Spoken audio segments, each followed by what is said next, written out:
Long regarded as the most competitive monohull class in professional sailing, the 52 Super Series premier event is the Rolex TP52 World Championship, an annual test of nerve and know-how for the world's finest sailors. Okay, here we go, all the way up, racing now. The TP52 class is an unbelievable class. Talent attracts talent. I want to see how I stack up against the best tacticians in the world. Bow coming down, one, and hoist. The racing is so competitive. A boat length here and there differentiates between first and last place in this fleet. Jib can come down, no lower. 2 minutes. Really, it is the cream of the crop in my mind. When you have good days on the water, you've earned them. Is the jib staying up or coming down? And when you have bad days on the water, you've probably earned those as well. I think it's open. 4 or 5 boats could win the world, and we have a chance for sure. Stay tight. So, fight to the end. For the TP52 fleet, the seas off southern Portugal have come to represent its own territorial waters, the Club Naval de Cascais having hosted the class on 6 previous occasions, including the World Championships in 2018. 4 years on, the dispute for the world title again looks likely to be close and compelling. So this year's Rolex TP52 World Championship in Cascais is wide open. We've got 9 boats racing, starting off with Allegra, Andy Soriano's team, vastly experienced, good chance of winning. Moving down the dock to Phoenix, our South African team, just missed out on the world title in Palma last year. Tom Slingsby, tactician, is very much the man of the moment. Moving on to the Turkish boat, which is Provetsa, Ergin Imri's team. Now, they've won regattas before, we just need to put a series together. Moving on to Interlodge, which is the black boat, was formerly Azura, bought by Austin and Gwen Fragaman. They need to find a little bit of consistency. Now then, Sleds are the defending world champions and 52 Super Series champions. Know how to win, huge experience. Murray Jones there, tacticians, won the America's Cup 6 times. Now moving down to the Whitcraft family team, first Rolex TP52 World Championship. A 2015 boat, it's very, very good in the light airs. Now Gladiator, Tony Langley's all-British team. Paul Goodison is tactician and very much on form. Now then, Platoon, 2 times world champions. They've always won in lighter conditions on the Mediterranean, never done so well in the Atlantic, but this could well be Platoon's week. So now coming to the American flag team, Quantum Racing have been one of the benchmark teams on the circuit for many years. Doug DeVos's team, they've won here twice before. They are really the masters of the big breeze here, but we could have light winds, so Quantum, maybe the favourites, but anything could happen here. We've got 9 boats, 5 of them surely have a chance of winning the world title. 10 races on a standard windward-leeward course are scheduled. Starts are crucial, along with the key upwind leg or beat to the first set of marks at the top of the course. The fleet then heads downwind to round either of the gates at the bottom of the course before starting the second lap. All races count. The first boat to cross the finish line wins.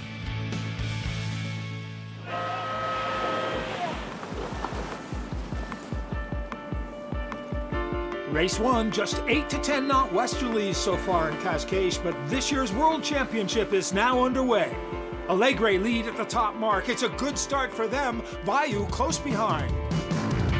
Bottom mark, and Sled could be in trouble. It looks like penalty turns for the defending champs. Quantum looks strong in second. They've squeezed past Vayu on that last leg. Allegre take race 1, a comfortable win for Andy Soriano's crew.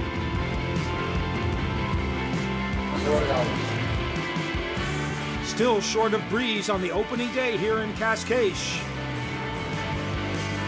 Bottom mark and Sled have squeezed past Quantum on that last run. They take the lead in race 2. Errors of the first race behind them. Takashi Okura's crew win race number 2 of this 10-race series. Quantum home in second, Platoon take third. So Quantum Racing hold an early lead following those 2 second places. World title winners in Cascais in 2018 and making a strong start to this year's campaign. In their bid for a 4th world title, Quantum Racing are leaving nothing to chance. I think we've got everybody, so we'll get going. We'll just roll through. Quantum's performance analysis program, led by coach James Line, is the most comprehensive in the fleet. Stablemates Vayu, who share the Quantum sales package, also enjoy privileged access to his morning briefings. Overall, nice twist profile with this sail. We're seeing that Cobra-style twist. I think the biggest thing a coach is trying to achieve on the water is shorten the learning curve. What can we learn today and how fast can we learn it? Good when you are, Brendan. It's that rate of improvement every single day that makes the difference in a 52 fleet brewer regatta. We've got some data coming off the boat at 10 times a second. We've got some basic parameters like wind speed, boat speed, heel, trim, and rudder. And then we've got more of the loads like main sheet loading or vang loading. We have target boxes for all these where we've got sweet numbers that we'd like to hit. James's work with us is really invaluable, and we're incredibly fortunate to have him be part of our team because he's the cornerstone and the gatherer of the information, and then he disseminates it out to the team. If I've had a bad day, I need a little space away from why it was a bad day, and that's where James is at his best, where he can give a little coach therapy and help us through the hard times, and you can look at it very objectively with no emotion. 3, 2, bow coming down, 1, and hoist. There's very few low-hanging fruit that are going to make the difference between losing and winning, but we start getting into that aggregation of marginal gains. Can we get better in 1,000 of those marginal gains? Is it 0.05%? If you had 1%, you'd win every single race.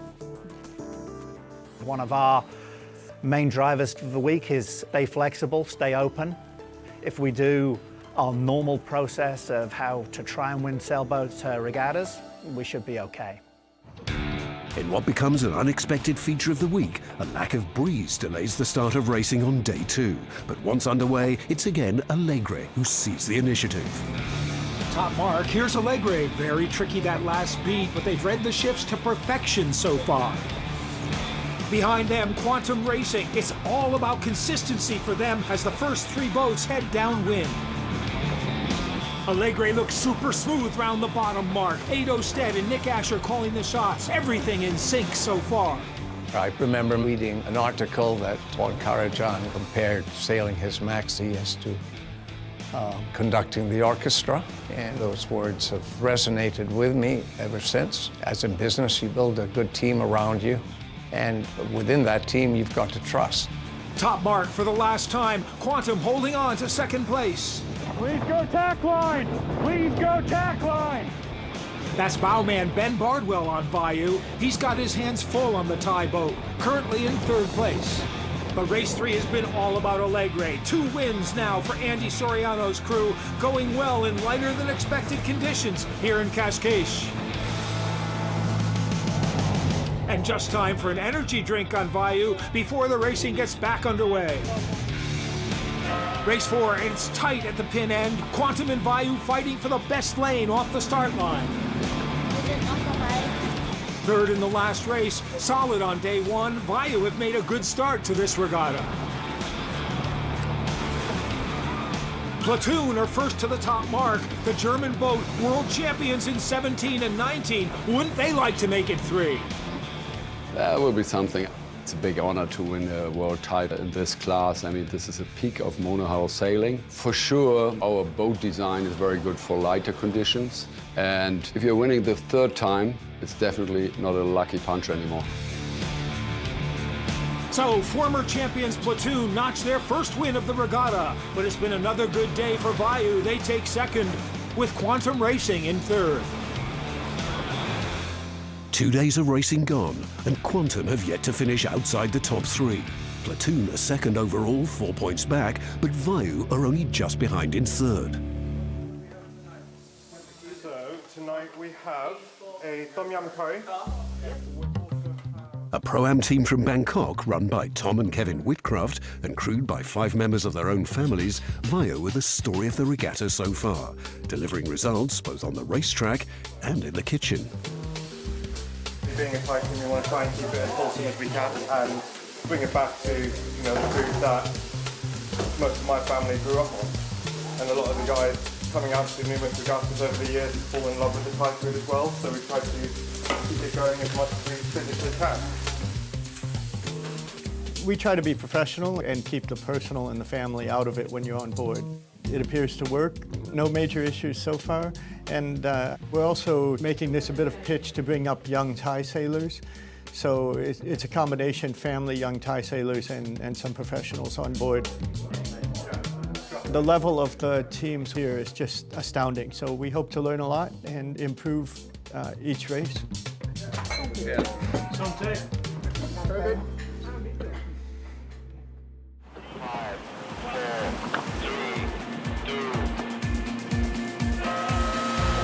Day 3, race 5. Wind still unusually light here in Cascais, so good clean starts are crucial. Phoenix like the left side of the course. It's not been the best week so far for Tom Slingsby, but they're first to the top mark this time. If I'm honest, we're 4 races in and I've put us over the line twice in 4 races. You'll never be at the top of the fleet if you're over the start line that many times. But here I love the chess game. It's really a tactical puzzle, and in the light air it's less about boat speed and more about positioning, finding the little bits of extra wind, and it's been exciting. Redemption of sorts here for Tom Slingsby and relief on the South African boat. It's been a good race for Provetsa. They're holding off Quantum for second place. But there's no doubt about the first boat home. A comfortable first win for Phoenix in race 5. Second race on day 3, and it looks like Provetsa go over early. That's a penalty turn for the Turkish boat.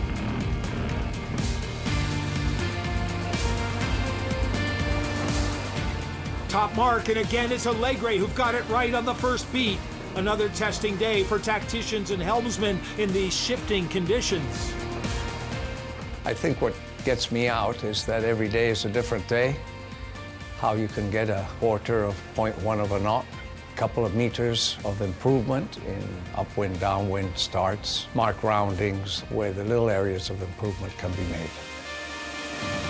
3 wins out of 6 races for Allegre, and it's another great result for Vayu, who just takes second from Sled. Look at that delight. So 6 races in, Quantum still lead, but Vayu are now only 2 points behind the 3-time world champions.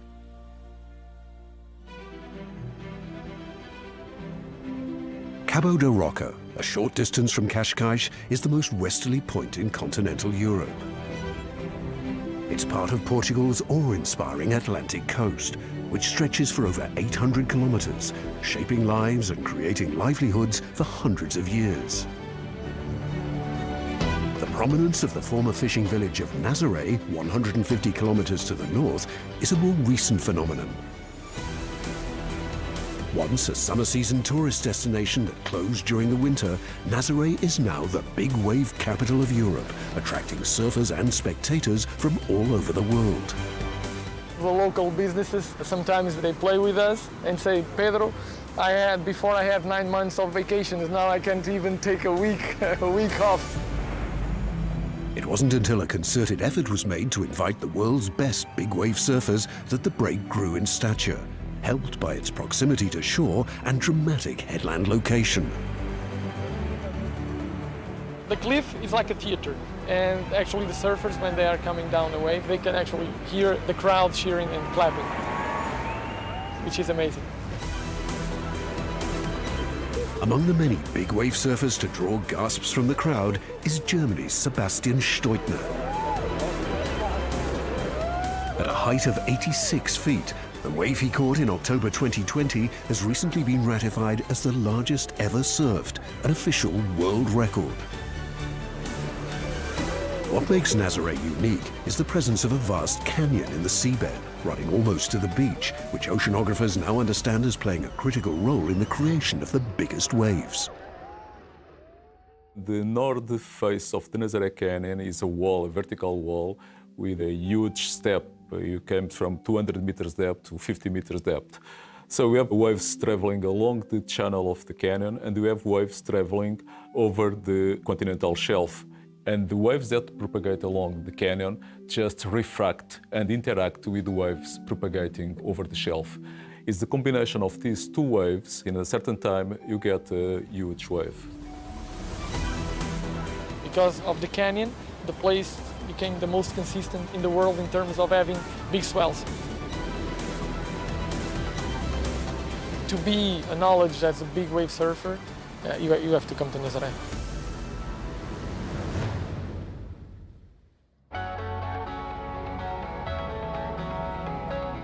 Day 4 at the Rolex TP52 World Championship. Start of race 7, and you can't make mistakes in the charge for the line. But Platoon and Alegre are both over early. Harm Mueller-Spreer not happy on Platoon. Quantum Racing won't mind. They're still leading overall and staying out of trouble. Platoon at the top mark, 5 boats now ahead of them. Out in front are Sled, taking their chances with their title on the line. I don't think you can play conservatively at all. And I've always taken the philosophy that I am going to make mistakes. And I think once you accept that, then you're not afraid to make a decision. On Platoon now, crossing with Vayu, trying to claw their way back. Quantum still in second, and they'll be happy with that. Not so pleased and struggling at the back of the fleet are Vayu. But it's win number 2 for the defending champions. Okay, here we go, all the way up, racing now. Race 8, that's Sean Couvreau, bowman on Platoon, and a clean start for them this time.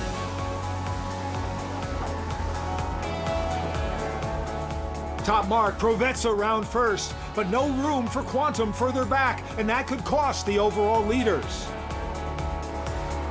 Here's Vayu, a lot of work to do back in 7th. Bottom mark, Provezza and Platoon neck and neck. There's always plenty to do for bowman Sean Couvreau. I'm actually quite busy before and between races getting everything ready. Make game down below. And then actually we're pretty busy halfway up the beat where you have to go downstairs and reorganize the spinnaker for the next mark. But for sure, you know, mark roundings are where you're going to be the busiest. Getting the spinnaker halyard ready, getting the jib ready to come down. You sail enough and, you know, your hands get used to it, but also you just kind of get used to not sailing with gloves. You'll survive. Good job. 5th in race 7, Platoon are back in step in race 8. A comfortable win for the former champions. Further back, disappointment for Quantum Racing. They take 6 after that error on the first beat. So Doug DeVos's crew lose ground to their rivals. Platoon now just 3 points behind heading into the final day, with Phoenix up to 3rd. This year's World Championship is the first to fully deploy autonomous remote-controlled course marks. Powered by 2 electric motors and positioned by a combination of 3D drone technology and GPS, the smart marks are being used to improve the accuracy and efficiency of course laying. With the wind changes in a regatta, it means the entire course setup has to be adjusted. We have to bring out some power boats. It takes a long time. It uses a lot of fuel. And the sailors are not probably that patient for a long period of time. We should set the course for 270. The smart marks are very precise, much more than the traditional system, because as the marks are not anchored, they hold the position exactly. Then the sailors really love to race with those marks. I think it was a very smart move to have the robot marks. We save up to 85, 90 liters. And when you're anchoring with the boat, you are destroying the seagrass, and we don't need that with the robot mark, so that's another good thing as well.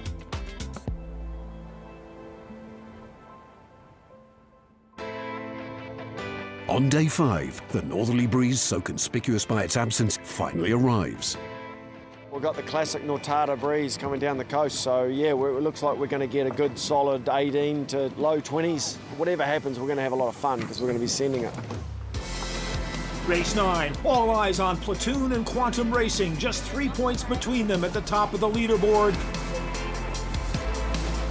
Quantum not in great shape. They've got a lot of work to do. Platoon tacking inside Quantum, but not able to cross them. Looks like Quantum got a favorable shift out there. Huge recovery from Quantum Racing. They get to the mark first. And here's what it looks like from the mark. The three-time world champions leading Alegre. In third place, Platoon still in the mix, trying to reel in the ever-present Quantum Racing. Consistency wins regattas. So you have to continue with that mentality. And sometimes that mentality doesn't work for you. And when it doesn't, you just have to take it on the chin. And somebody hits you in the head with a bottle, you got to hit them with a chair. No change on the run to the bottom mark. Quantum still lead. Alegre round in second. Platoon still looking for the opening they need.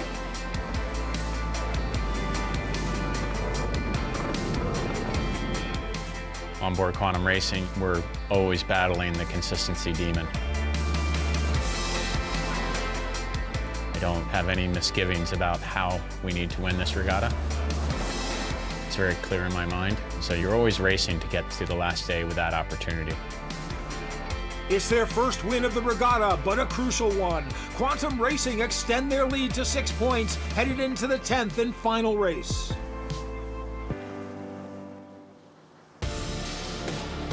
Away they go for the last time. Quantum sticking close to Platoon. There's no other challengers now. All they want to do is stay between them and the hoop. Provetsa, the Turkish flag boat, in the lead now. The whole fleet enjoying the bigger conditions in Cache Case on the final day. Winds up to 20 knots now, and that's been a long time coming. Provetsa notched their first win. But back down in the fleet, Quantum hold off Platoon to take 6th, en route to their 4th World Championship title. 7 points the winning margin for Quantum Racing. Platoon just hold on to 2nd place from Alegre in 3rd. Phoenix take 4th, 1 point back. It was going to be disappointing to lead 4 of the 5 days and not close it out. Not going to lie to you on that one. I mean, what a day, what a week. This is the first one that we've won with Doug steering the boat, which is just awesome. I mean, it's close. That's the way the racing is. Everything's close. You got to sail all the way to the end. There's no coasting in this fleet. So, so Platoon is, a great boat, well sailed. They're not going to give an inch. 4 years on from winning their 3rd TP52 world title in Cascais, Quantum Racing return to claim their 4th in 2022. Next time on Spirit of Yachting, we're back on the start line for Sail GP Season 3.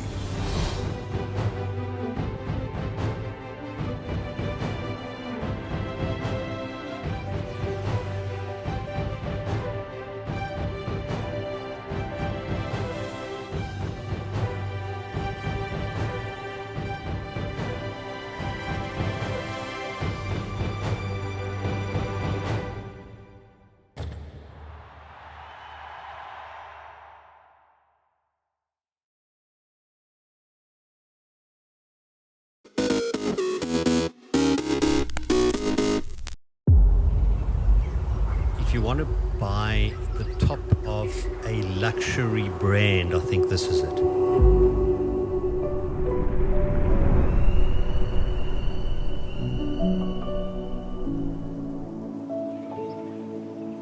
My name's Selwyn and I drive a Fenton. We are a very, very close family because we all share this common bond to configure cars. We love doing it as a family. We share pictures and configurations, and I think the similarities, we always want to be the best person that we can be, and that's in all aspects of life. I think that is what Rolls-Royce has achieved in the car manufacturing industry. What was good about this one is the gallery of the Rolls-Royce had the painting of Dr. Mshlangu, and it was a very African theme. And being very African, I didn't want it to land up anywhere else in the world. I thought it belonged in South Africa. And I was very, very excited, also knowing that it's from the brand Rolls-Royce and it's a one-of-one. I think the Phantom is just on top of the Rolls-Royce cars as far as I'm concerned. And the driving experience is totally different to anything you've driven. But I don't think I've ever been in a car that just sails. It doesn't even drive on the road. It just purrs and sails over all the bumps. It's just the most comfortable car you could ever own.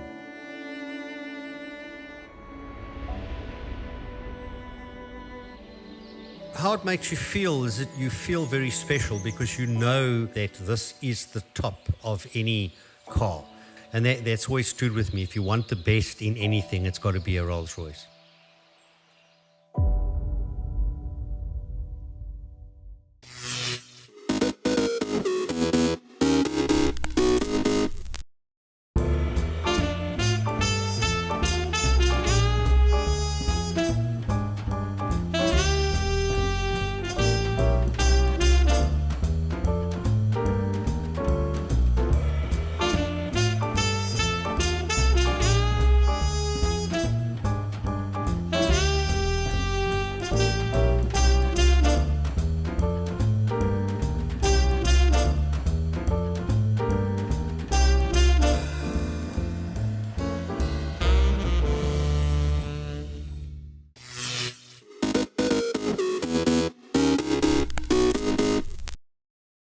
To the world's first, the world's best. UFC strawweight champion. Ready? Come with us. We're just getting started. It's going to be so much fun, I promise you.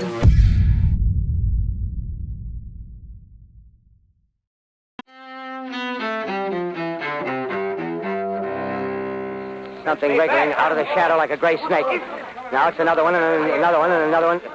October 30th, 1938.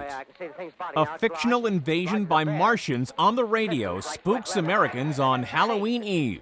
Ladies and gentlemen, it's indescribable. I can hardly force myself to keep looking at it. It's so awful. The eyes are black and they gleam like a serpent. The mouth is kind of V-shaped with saliva dripping from its rimless lips that seem to quiver and pulsate. As the live drama The War of the Worlds starring Orson Welles airs on CBS.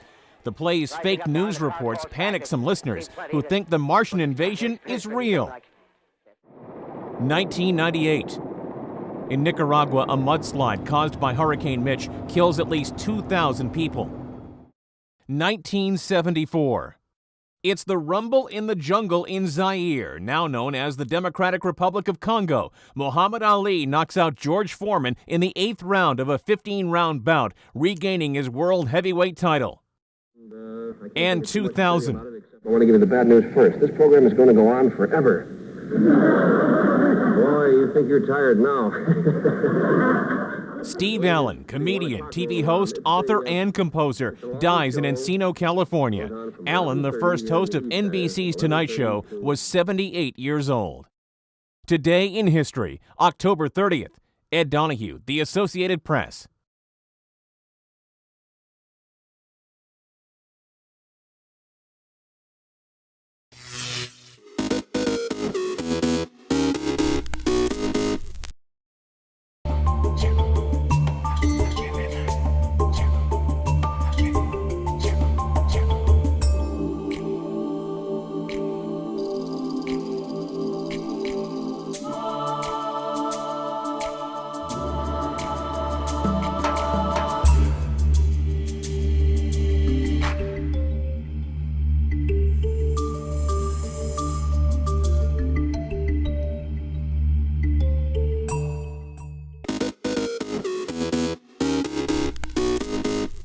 Welcome back in our studio, and in today's news,